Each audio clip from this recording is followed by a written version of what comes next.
Hello, sports fans. Jim Coyle with Indiana Sports Beat Radio. Thank you for stopping by our YouTube channel. Make sure to hit the subscribe and notifications toggle so you never miss a thing. All of our content up here every day. Looking forward to it. Thank you, and we'll see you on the radio. Welcome back, Indiana Sports Beat Radio, coming to you from the Hard Truth Distilling Company studios on this Monday. Thank you so much, no matter where and how you're listening. Of course, joined now by the voice of the Hoosiers, the great one, Don Fischer. Don, how are you doing today, sir? I'm doing fine. How about you? I cannot complain. Glad to hear it. I'm looking out. I see some sunshine. That's something I haven't seen for quite a while, even though it's bouncing off of about 10 inches of snow out there. I guess into each life, a little snow must come. That's all right. A little frosty for Indiana over the weekend as well, shooting wise, in Iowa, as a team not known for defense was able to shut Indiana's shooting down pretty much all the way around, as the Hoosiers only wind up with two players in double figures, with Rice and Ballo respectively at 12 and 10, barely even reaching that point. So it was just a beatdown, and I don't know how else to say it, Don. No, it was exactly that. And the biggest problem was the outset of the ball game, where Indiana turned the ball over time after time after time, ended up with 12 first half turnovers in the ball game. They were down 10 at halftime. The fact that they weren't down by more than that is surprising, because they just couldn't hang on to the basketball. Too many bad passes, those kinds of things. They cut the turnovers down to just 4 in the second half.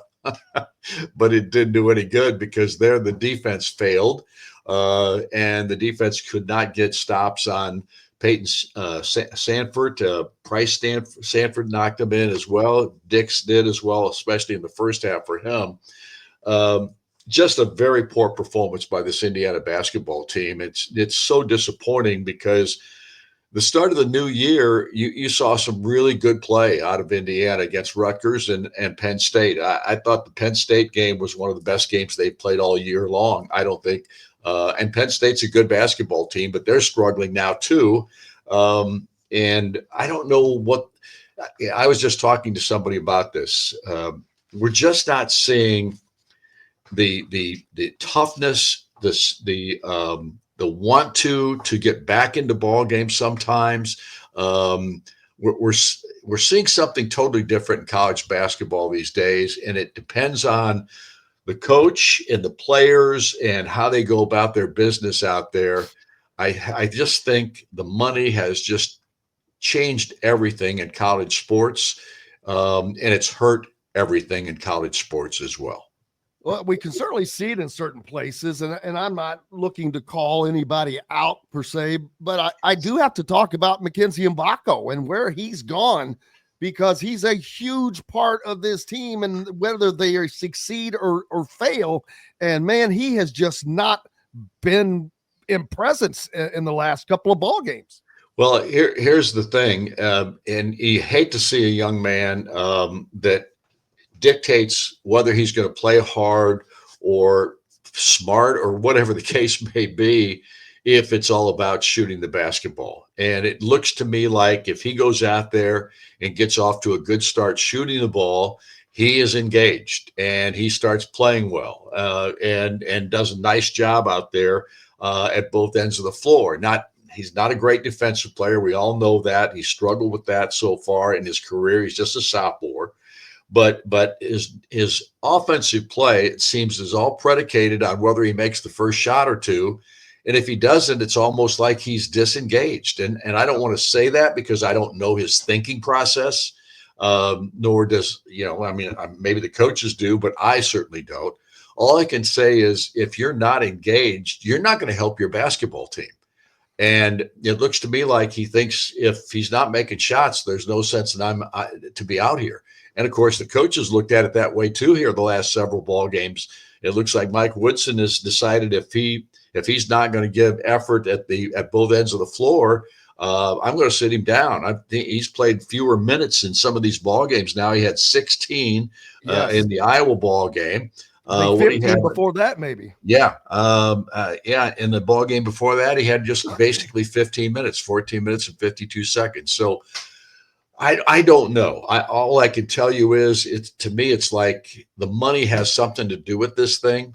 I think the NIL money and AAU basketball back in the day, you started seeing players that didn't care if they didn't have the determination to win games or the fight to win games, because AAU basketball, if we lose that one, oh, we got another one here at 3:00, or if we lose that one, we got another one tonight. That's what AAU basketball has done over the years. It's taken away the fierceness that you have to play with from a college basketball standpoint. It's taken away a lot of that drive to be a winner. And right now, I don't see that in some guys. I'm not saying everybody's that way. I'm just simply saying I've seen it in players. Yeah, and we look around at other programs and you don't always see that. So there's the questions on why here, why there, why this guy, why that guy. And and it's going to be up to this team and a lot of these guys to do a lot of this on their own, which that's not what most players are asked to do, but they're going to have to decide very quickly, because they've got an Illini team coming in here that is going to be, they're upset. They just got beat. A shocking loss. That's surprising by a team that Indiana just beat, who was probably is one of the worst teams in the league and probably won't make the Big Ten tournament. But so Illinois is going to be looking to get back on the right track. Indiana has to get on the right track, and they have an opportunity at home. And again, I've said this so many times, Don, if you lose that home game, that's double, because now you got to go make that up on the road.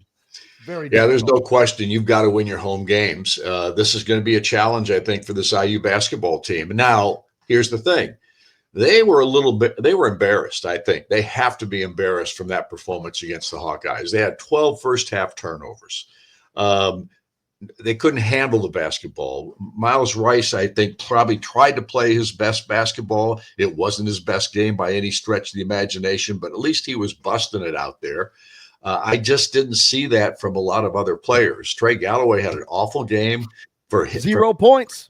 Yeah, he didn't score a point in the contest. He struggled mightily with turnovers, but everybody was doing that.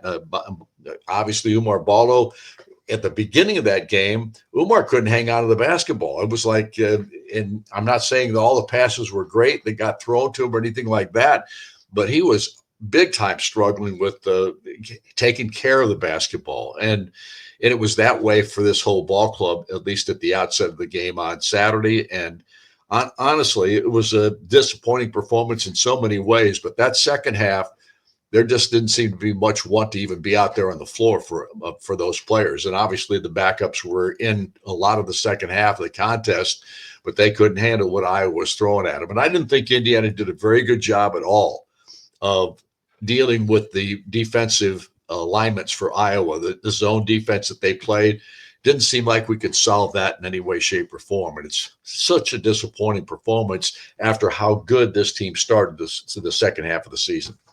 And it's the worst part of this is it is coming at the head of probably the toughest stretch this team is going to face all season. They started it at Iowa, didn't start it very well. Now you've got an Illinois team coming in, and it's going to continue, because whether the Big Ten is great or not, it's still tough. There are still 9-10 teams that are probably better than you, or trying to be better than you every night.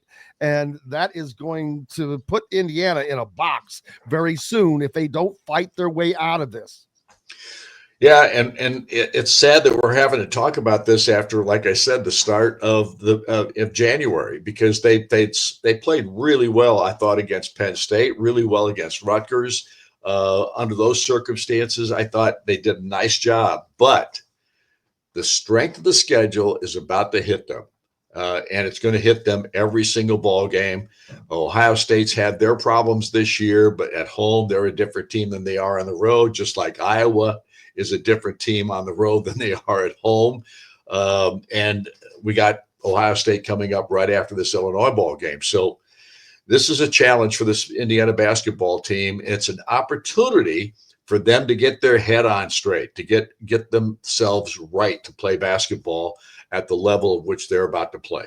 And that's going to be the question. Yeah, because Don, if they can't get it going here at home, I can't see where it's going to pick up for them, because it's going to remain tough, or get tougher actually, because when you start, that negativity starts growing, and you don't even have to say anything. It just grows like a cloud, and they're heading into what could be some dark clouds here in this part of the season. And then you get into a swirl that you can't get out of. And nobody wants to see that. It's not fun to talk about, I'll be honest with you. And No, it's not. It's seriously not. People that think that it's fun to get up there and do that, well, that's the easy thing. Yeah, it's easy to talk about all the bad things, but it's not fun. It doesn't make people happy. So it's totally negative. It's just totally negative. When you start losing, or when you have problems with your team and they don't seem to have the right stuff to pull out of it, so to speak, that's when things really get bad. And I think this team's got too much talent for that to happen, but I can't say it can't happen, because this is a ball club right now.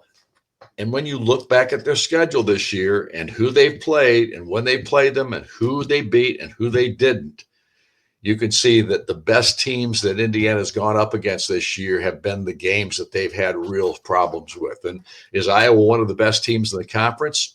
At home, they are. When they play in Iowa City, they are. There's no doubt about it. They're averaging 90 points a ball game. This is a basketball team that you can't take lightly if you're playing in Iowa City.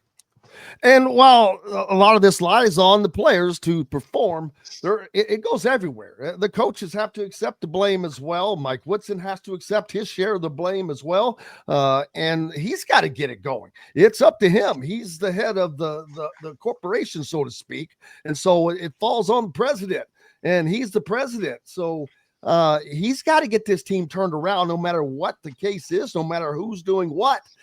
He's got to find it, because he has the players that he basically hand selected. Right. I'm not trying to go in that direction either. I'm trying to play it, but they deserve that. Part of the blame needs to go that way as well. Oh, it just doesn't stop with the players. It goes with the coaching staff as well. And I know these guys, these coaches, I think they work really hard. I think Mike has got a really good staff in the sense of these guys wanting to get it done right. We'll just have to wait and see if they can get this thing turned around. It's not like they've got to turn around the whole season. They're 13-4 and 4-2. But they got to take care of home court against one of the better teams in this league.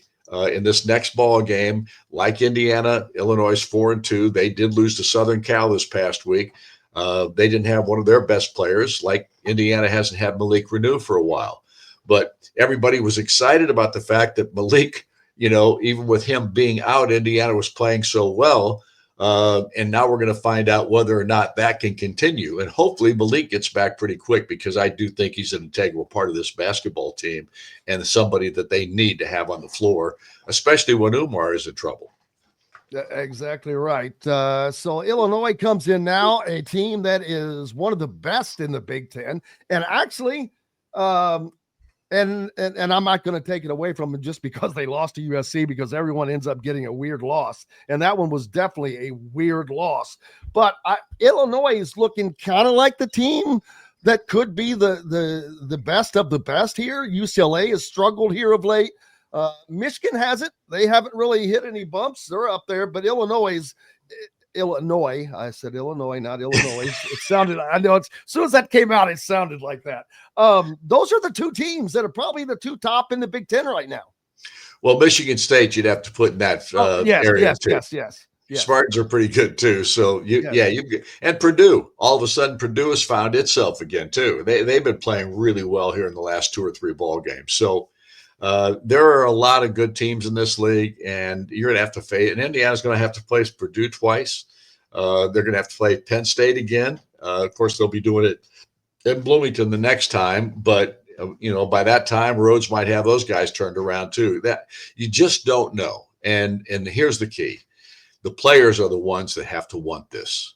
They are the ones who have to want this. It doesn't matter what the coaches do in regard to the want of a ball club. It's the players who have to want and have the pride to get the job done from a winning perspective. And this team has enough talent on this team to get it done in that regard. Now the question is, will they, and will they have the want to do it? Absolutely, Don. What is up next for you? I know we've got the Illini game coming up on Tuesday. Well, we got to the Tuesday ball game with Illinois, and then of course we got the Friday ball game, I think, with Ohio State in Columbus. Am I right about that? Is that Friday? Yeah, that's correct. I believe you are correct. Yep, 7 o'clock pregame and 8 o'clock tip on that one. We don't have a Woodson talk show tonight, but we do have a Terry Morin talk show tonight. Inside IU basketball with Terry Morin at Hoosier Hanks at 7:05.